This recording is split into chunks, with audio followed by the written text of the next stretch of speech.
Fagagna appare in un paesaggio degno dello sfondo di una Madonna quattrocentesca. Paesaggio di sogno, il quale mi spiega la ragione per cui qui prospera l'arte del merletto. In questa casa ha sede la scuola di merletti al Tombolo. Entro in una sala al primo piano dell'ala sinistra del fabbricato, ove scorgo le allieve intente al lavoro. Osservo il lavoro che esce dalle dita instancabili di queste contadinelle, curve al tombolo, a rifare lo stesso gioco dei fuselli saltellanti tra la siepe di innumerevoli spilli che punteggiano il disegno. Così scriveva Chino Ermacora nel 1931. E anche oggi chi arriva qui, nella ricostruita scuola Merletti di Fagagna, può vedere merlettaie al lavoro, intente a coltivare un'arte che appartiene alla loro storia.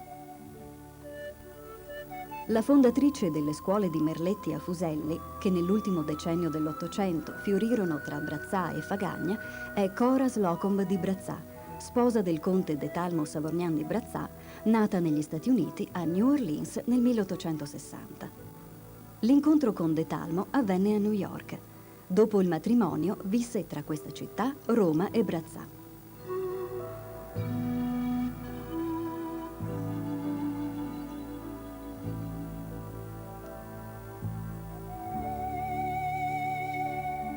Dimorando nel piccolo paese friulano, Cora si inserì nella vita del popolo attraverso opere importanti. La passione per i merletti era innata in Cora, che scrisse e pubblicò un volume dal titolo Guida dell'antico e nuovo merletto in Italia. Questa passione, sempre coltivata, si concretizzò nella creazione delle scuole cooperative di Brazzà ed in particolare nella prima fondata nel castello di Brazzà, dove Cora stessa fu la prima maestra, che riuscì ad appassionare le piccole merlettaie. Qui le bambine non imparavano soltanto l'arte del merletto a fuselli, ma anche i principi fondamentali del comportamento, dell'educazione, della generosità. La pulizia e l'ordine erano pretesi con fermezza, tanto che le bambine dovevano indossare grembiuli e manicotti bianchi per non sporcare in alcun modo il lavoro. Così, una dopo l'altra, fondò la scuola di Fagagna e quelle dei paesi vicini, in tutto 7 scuole. L'istituzione di queste scuole aveva lo scopo di dare alle contadine e alle figlie degli operai delle campagne un mezzo di guadagno durante i periodi di tempo che il governo della casa e le cure dei campi non richiedevano la loro opera. La produzione di merletti a tombolo, attività inconsueta in Friuli, fu tale da permettere a Cora di organizzare una consistente rete di vendite e di partecipare a numerose mostre, ricevendo sempre premi, consensi e apprezzamenti notevoli in Italia e anche all'estero.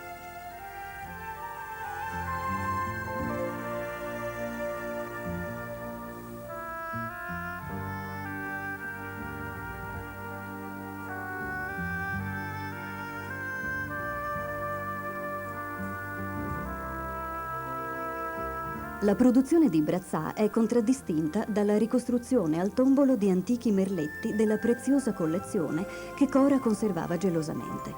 Lei stessa, che sapeva lavorare al tombolo e disegnare, ne aveva descritto i punti alle merlettaie, traendo i disegni dai pezzi antichi e dai libri cinquecenteschi di modelli.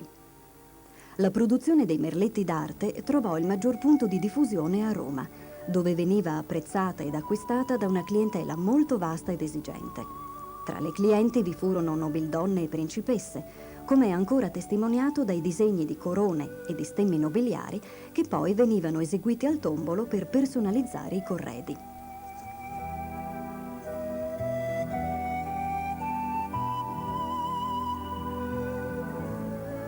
Il 31 ottobre 1921, dopo 20 anni, la scuola Merletti di Brazzà chiuse ufficialmente i battenti, per la malattia della sua fondatrice e per la mancanza di maestre. La scuola di Fagagna ne raccolse l'eredità. A questa infatti furono affidati il materiale e i campionari, con la solenne promessa di mantenere viva e florida l'industria del merletto a tombolo in Friuli. Gli strumenti delle merlettaie sono il tombolo, che è un cuscino rotondo a forma di manicotto, imbottito di crusca o di crine, sul quale viene appoggiato il disegno della trina che si deve eseguire. I fuselli sono specie di asticciole di legno munite di una capocchia ad una delle loro estremità. Su questi fuselli si avvolge il filo che servirà per la trina. Le merlettaie preferiscono i fuselli con la camicia, muniti cioè di un tubicino dello stesso legno, nobile, che serve a proteggere il filo dal contatto con le mani. Alle origini della scuola, i fuselli venivano fatti a mano dagli artigiani del legno o dai padri delle merlettaie d'inverno, quando i lavori nei campi erano sospesi. Gli spilli servono a fermare i diversi intrecci dei fili durante il corso del lavoro. Essi devono essere sottili e piuttosto lunghi, di metallo bianco o di ottone perché non arrugginiscano. Il cartoncino è generalmente di color verde chiaro o rossiccio, sul quale viene riportato il disegno. Deve essere lungo abbastanza per girare tutto intorno al tombolo, al quale è fissato al punto di congiunzione con degli spilli.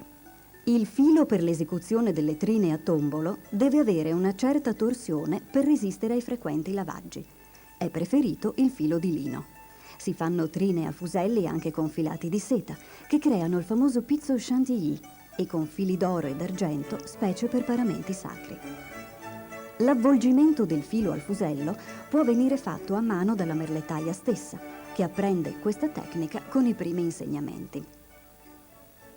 I fuselli non debbono mai essere troppo pieni di filo, per evitare che esso si sporchi. Il filo viene fermato al fusello, tuttavia deve scorrere liberamente appena lo si tira. Per questo si fa un cappio con il pollice e l'indice della mano sinistra.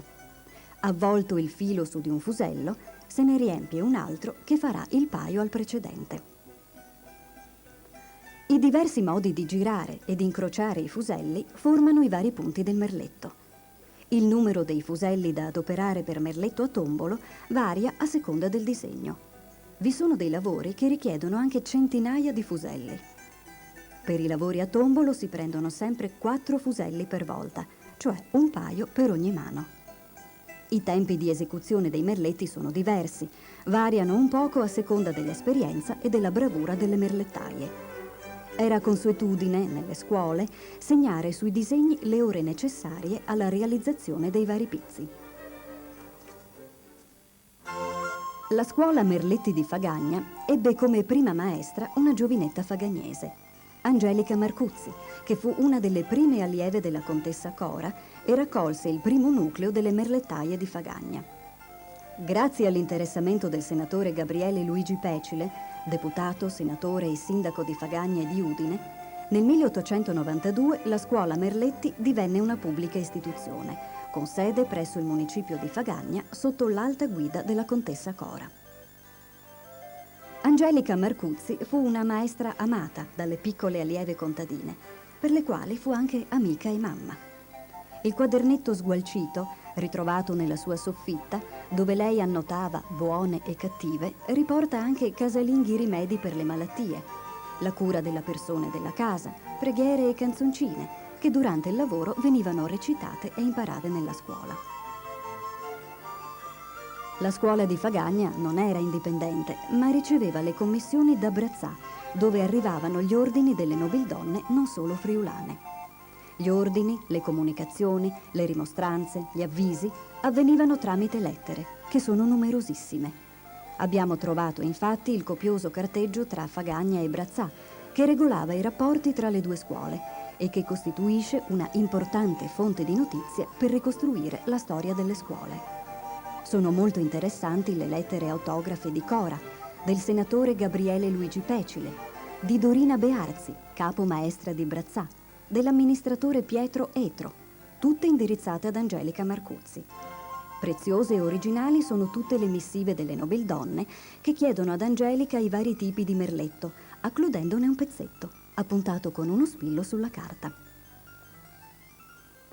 Un'altra persona che contribuì in modo notevole alla crescita e allo sviluppo della scuola Merletti di Fagagna fu Noemi Nigris, benefattrice fagagnese che dedicò la sua vita a innumerevoli attività in favore della popolazione. Amica della contessa Cora, Noemi Nigris riuscì a far sopravvivere la scuola in mezzo al disastro morale e materiale della Grande Guerra, ricostruendo i disegni e procurando il materiale per il lavoro.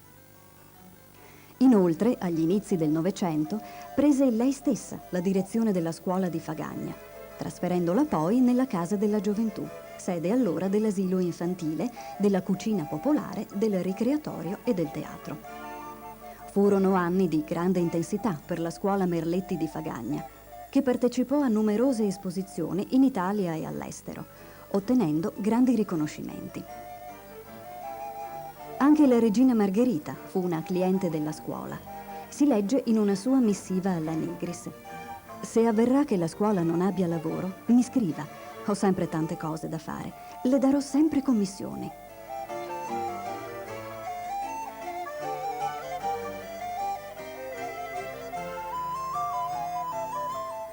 Fu per questo che le piccole lavoranti di Fagagna furono soprannominate le merlettaie della regina. Dal 1921 la scuola Merletti di Fagagna, con la chiusura definitiva di quella di Brazzà, inizia a lavorare autonomamente. Nel 1930 arriva a Fagagna Suor Rosina, tra le consorelle del piccolo nucleo delle suore di Maria Bambina. Viene da Cantù ed è molto esperta nell'arte del merletto a fuselli.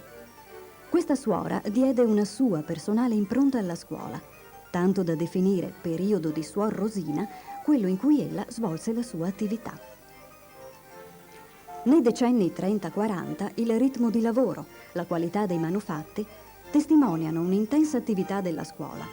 Si producono i corredini inviati in dono ai principini reali e si eseguono molti merletti destinati ad arredi sacri.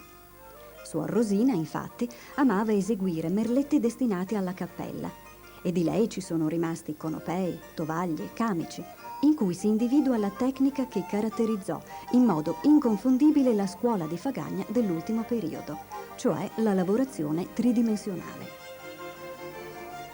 Negli anni 60 si rende più evidente il lento ma incessante declino della scuola, dovuto probabilmente alle mutate condizioni socio-economiche.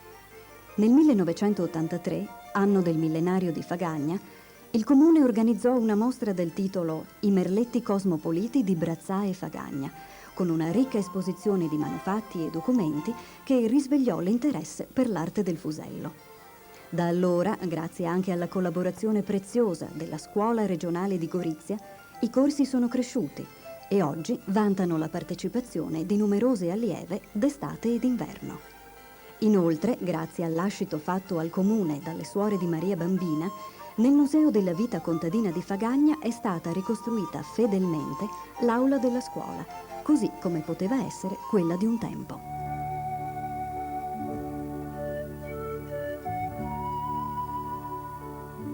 I portatomboli recano tutti un tombolo antico, con un lavoro avviato, e nelle ore di apertura del museo al pubblico le merlettaie sono lì a lavorare, a rifare lo stesso gioco dei fuselli saltellanti tra la siepe di innumerevoli spilli che punteggiano il disegno.